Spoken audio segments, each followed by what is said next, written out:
원수에게 추천해라 이런 말까지 있는 이 지역주택 조합 문제. 15% 확보하기 위해서 들어간 돈이 같다고 얘기할 정도 용이하는. 그렇겠죠. 그래서 이게 토지 확보가 너무 어려워요, 실제로.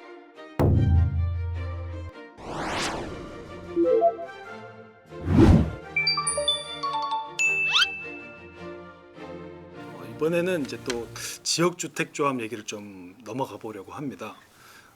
이미 언론에서 되게 다양하게 이 조려서 지주택의 위험성에 대해서 여러 번 다뤘기 때문에 아마 낯설게 여기시는 분이 많지는 않을 것 같아요.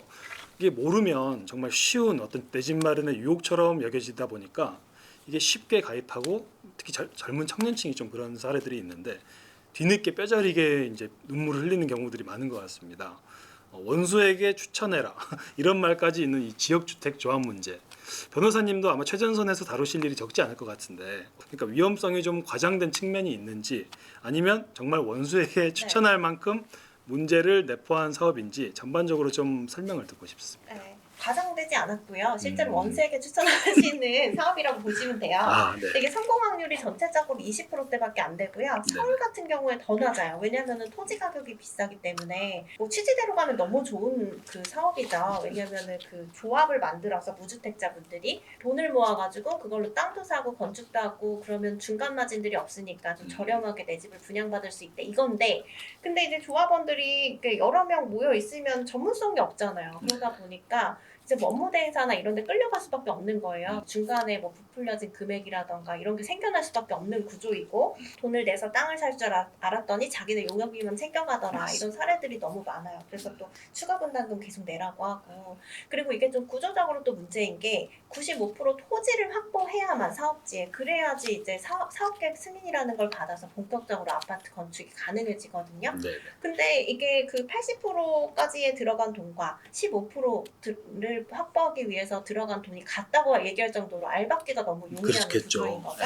그래서 이게 토지 확보가 너무 어려워요, 실제로. 네, 그렇기 때문에 처음에 이제 조합원 가입 계약 하실 때 이거를 사실 조합원 가입 계약인지 분양 계약인지도 구분 못하고 가입하시는 분들이 많고, 맞습니다. 그리고 이게 그 토지 확보 비율, 그나마 이제 조합원 가입 계약인 걸 아시는 분들은 토지 확보 비율을 물어보시지만 속이자 보통은. 네, 그래서 처음에 토지 확보 다 됐다라고 하지만 실제로 보면 10% 20%도 안 되는 그런 사례들이 맞습니다. 많이 있어요.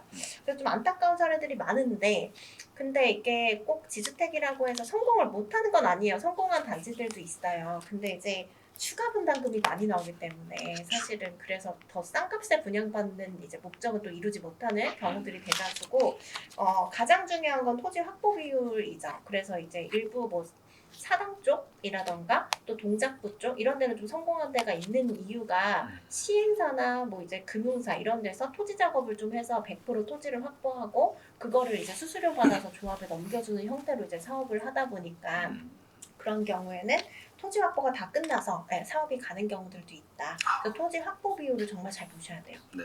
토지 확보라는 게 어떻게 보면 사업의 성패를 가르는 되게 중요한 요소인 만큼, 근데 또 이제 당연히 쉽게 생각해도 80%를 확보했으면 나머지 15%를 확보하면 되는데 그 사실을 알고 있는 토지주가 뭐 시세대로 잘 팔겠습니다라고 넘겨줄 리도 만무하고, 그 뒤로 갈수록 점점 비용이 커지는 문제다 보니까 이게 당장 눈에 홍보할 때 보이는 것처럼 되게 저렴한 분양가, 뭐 당장 사업이 이루어질 것처럼 뭐 건설사가 이미 붙어 있는 것처럼 분위기를 풍기는, 사실 그런 사업장이 대부분이잖아요. 그렇죠. 그러니까 이름부터 다르다는 걸 인지를 하시면 돼요. 분양 계약이 아니라 조합원 가입 계약이에요. 그래서 내가 조합원으로 가입한다는 거거든요. 맞습니다. 그러시고 이제 시공사도 선정이 아니라 MOU 같은 거를 맺었다고 하거든요, 맞습니다. 보통. 그래서 시공사 확정도 아니다라고 보시면 돼요. 특히 이런 거를 이제 삶의 경험이 많으신 어떤 30, 40대 이상, 40대 이상 정도는 다 아시는 문제지만, 내 집 마련은 언젠가 하고 싶은, 근데 돈은 없고 그런 어떤 좋은 기회를 노리는 어떤 2030들이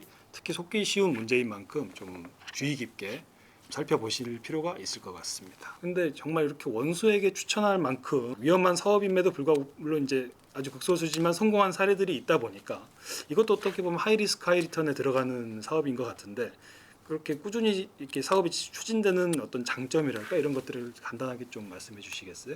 일단 사업을 시행하는 입장에서는 어쨌든 용역비나 뭐 이런 것들이 나오니까 가능하죠. 그리고 이제 가입을 하시는 분들도 싸게 분양을 받을 수 있다. 실제로 이제 제가 이제 상담했던 사례를 보면 이게 지역주택조합인지 여부조차 모르고 가입하시는 게 대부분으로 보시면 돼요. 그렇군요. 보통 사고가 그렇게 나는 거겠죠. 네. 아무래도 이때쯤 지어진다고 하던데라고 했는데 돈을 더 내라고 하고. 근데 네. 사실 사업 자체에 문제가 있는 거죠. 사업 시행 자체에 이제 그 일부 뭐 인허가나 이런 것들이 안 이루어져서 그 입주 자체가 지연이 될 수가 있거든요. 조합이 사업 시행 주체가 되는 거잖아요. 근데 네네. 조합원들의 이제 그 대표를 하는 게 조합이기 때문에 사실 조합원들 입장에서는 이런 것들을 가지고 이제 조합의 어떤 손해배상 책임이나 이런 것도 묻기가 어렵거든요. 그래서 사실 추가 분담금 부담하셔서 해결하시는 방법밖에 없어요. 정말 말씀을 들으면 들을수록 네. 초하이 리스크, 네. 리턴이 하이긴 하지만 쉽지 않다 드는 것 그러니까 같습니다. 일반 분양자라도 되면 사실은 이제 그 음. 조합이나 이런 사업 시행자 쪽에 책임을 물을 소지가 있는데 조합원들은 또 어려우시죠. 쉽지 않은 사업인 것 같습니다. 네, 이제 질문이 점점 마무리가 돼가는데요. 굉장히 개인적으로 아쉽습니다. 송사에 얽히는 거를 기본적으로 어려워하는 한국인의 특성상 이게 거액이 오가는 부동산 문제가 발생하더라도 법적인 해결을 어려워하는 분들이 굉장히 많습니다. 이런 분들을 위해 혹시 조언해 주실 부분이 있을까요? 사실 저는 이제 지인분들이 많이 말씀하시면 소액으로는 소송하시지 말라고 많이 추천을 드려요. 왜냐면 소송이라는 게 저도 직업으로 해보니까 네, 간접 체험을 하는 건데 제가 직접 이제 송사에 휘말리는 건 아니지만 그렇죠. 너무 시간도 오래 걸리고 이게 감정 소모라던가 이런 에너지 소비가 크거든요. 음. 그래서 이제 작은 것들은 그냥 원만하게 해결하시라라고 말씀을 드리는데 네. 금액이 크면 어쩔 수 없이 소송하셔야 되는 거죠. 네. 그래서 이제 미리미리 좀 예방하는 절차가 좀 필요하지 않을까. 오히려 소송 단계에 가면은 손해가 더 훨씬 커질 수 있어요. 들어가는 그렇죠. 비용이나 이런 것들도. 그래서 좀 미리미리 뭐 계약을 하신다거나 여러 가지 했을 때 좀 점검을 받는 그런 그 사전 예방 차원에서 비용을 지출하시는 그런 형태로 좀 가시는 게 좋지 않을까 생각이 들어요. 이게 모르면 정말 법적인 문제는 모르면 자기가 전 뭐 성실하게 살아왔고 성실하게 이렇게 거래를 할 의지가 있어도 당하는 게 이게 법적 문제거든요. 그래서 사실 어떻게 보면 그걸 비용이라고 생각하지 않고 나의 안전을 지키기 위한 보험이라는 개념으로 법적 자문이라든가 문제는 없는지 점검하는 과정들을 꼭 이렇게 수행할 필요는 있는 것 같습니다. 시장을 예측하는 게 이게 변호사님의 본업은 아니라는 걸 알고 있지만 저희가 그래도 앞에서 살짝 그 변호사님의 부동산 투자에 대해서도 여쭤봤었고 지금 저희 시청자들은 변호사님에 대한 신뢰도가 굉장히 높아져 있는 네. 상황이란 말이죠. 그래서 이게 부동산 시장 최전선에 계시다 보니까 특히 그 플레이어들과의 교류도 많으실 것 네. 같고 기존 전문가들과는 또 색다른 시각으로 바라보실 수도 있을 것 같아서 여쭤봅니다. 올 한 해 부동산 시장 전망 어떻게 바라보고 계신지 궁금하고요. 그 근거도 또 말씀해 주시면 좋을 것 같아요. 사실 이제 그 투자 문의나 이런 것들도 많이 주시거든요. 근데 이제 제가 이제 실무에서 느끼는 체감하는 바로는 작년 말까지는 그냥 그 투자를 적극적으로 생각하시는 분들은 별로 없었어요. 근데 올해부터는 좀 적극적으로 투자하려는 모습들이 보이시더라고요. 그래서 조금씩 이제 심리가 살아나고 있다. 근데 얼마 전 통계에 보니까 한 뭐 70% 정도는 집값 더 떨어져야 된다 이렇게 나오는데 네. 그러니까 집을 투자로 생각하시는 분들 지금 충분히 좀 싸다고 느끼시는 분들이 많거든요. 단지별로 뭐 지역별로는 30% 50%까지 빠진 데들도 있으니까 맞습니다. 사실 그렇게 되면은 상당히 싸다라고 생각하셔서 조금 적극적으로 투자하시려는 분들이 많이 늘어나는 것 같고 그리고 지금 시장에서 봤을 때 사실 좀 내 집 마련을 하신다거나 뭐 투자를 하시기에는 좀 적길 것 같긴 해요. 왜냐하면 올해 청약시장 같은 경우에도 굉장히 물량 많이 나오거든요. 네. 그래서 강남 쪽도 물량 많이 나와요. 그래서 그런 것도 좀 고려해 보시면 좋을 것 같고 그리고 입주권도 프리미엄이 정말 많이 조정된 것들이 나오거든요. 근데 지금 금매는 좀 빠지고 있는 분위기기는 한데 네. 청약이 유리할지 또 입주권 취득이 유리할지 아니면 주변 신축 단지가 유리할지 이런 것들 보셔서 내 집 마련을 하시거나 투자를 하시면 좋지 않을까라는 생각이 들고 또 하나 이제 제가 문의를 많이 받는 거는 분양계약 해지예요. 왜냐하면 지금 이제 입주 시점 다가와서 하시려는 거는 분양가 너무 높게 받으신 것들이 많기 때문에 그래서 해지를 하시려면은 해지가 가능한 경우들도 있는데 어려운 경우도 많거든요. 근데 어쨌든 간에 일부 좀 손해를 보시더라도 빨리 안 되겠다라고 생각하시면 해지하고 나오셔서 이제 대구 같은 데는 사실 희망이 현재로서는 별로 없거든요. 그래서 그런 것들은 빨리 나오셔가지고 좀 이제 많이 저평가되어 있는 것들 이런 것들 차라리 잡아서 손실 만회하셔라라고 말씀 좀 드리고 싶어요.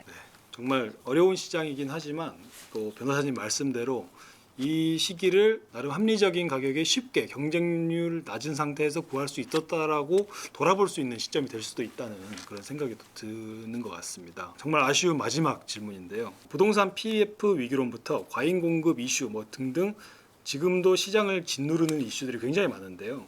이렇게 혼란스러운 부동산 시장에 임하는 저희 구독자들에게 변호사님께서 뭐 부동산 투자일 수도 있고 자산 투자 전반적으로 투자의 금과 옥조로 생각하시는 격언이나 네. 변호사님만의 원칙 이런 게 있다면 말씀을 좀 부탁드립니다. 전 추천드리고 싶은 게 실행과 그리고 빠른 손절. 아. 보내드리고 싶어요. 왜냐면 이게 저도 하다 보면은 지금 나와야 되는 상황임에도 불구하고 일부 조금 손해를 보는 것 때문에 못 나오시는 분들, 그러다가 더 큰 손실 입으시는 분들 많이 봤거든요. 그래서 다른데 이제 더 그 손실을 만회할 생각을 하셔야지. 그리고 대부분 이제 막 어디를 살까 되게 고민만 하시고 막상 이제 그 매수는 하지 않는 그런 사례가 대부분이라고 보시면 돼요. 근데 이제 부동산 투자든 뭐 다른 투자도 마찬가지겠죠. 실행을 하지 않으면 결과도 없는 거라서 이런 것들을 좀 잘 그 인지를 하시고 투자하시면 좋을 것 같아요.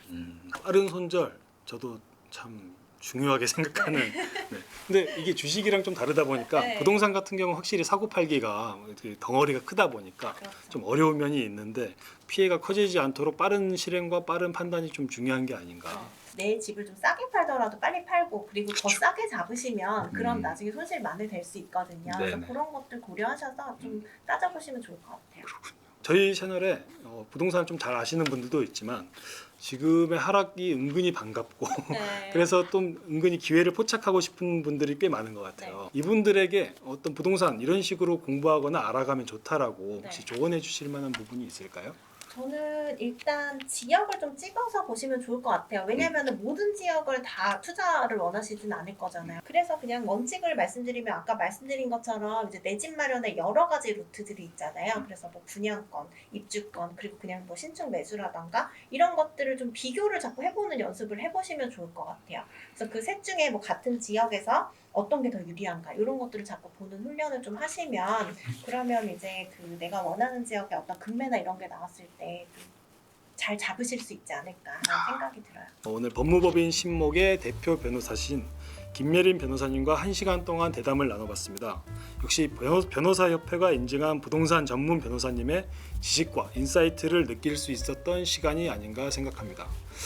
너무 여러 분야를 다루다 보니까 좀 이야기 하나를 깊이 있게 진행하지 못하는 것 같아서 개인적으로는 좀 아쉬운데요. 또 가까운 시일 내에 변호사님 다시 모시고 또 세부적으로 자세히 들여다보는 시간 가질 수 있으면 너무 좋을 것 같습니다. 다음 이 시간에 구독자 여러분을 찾아뵙도록 하겠습니다. 네, 변호사님 오늘 말씀 감사합니다. 감사합니다.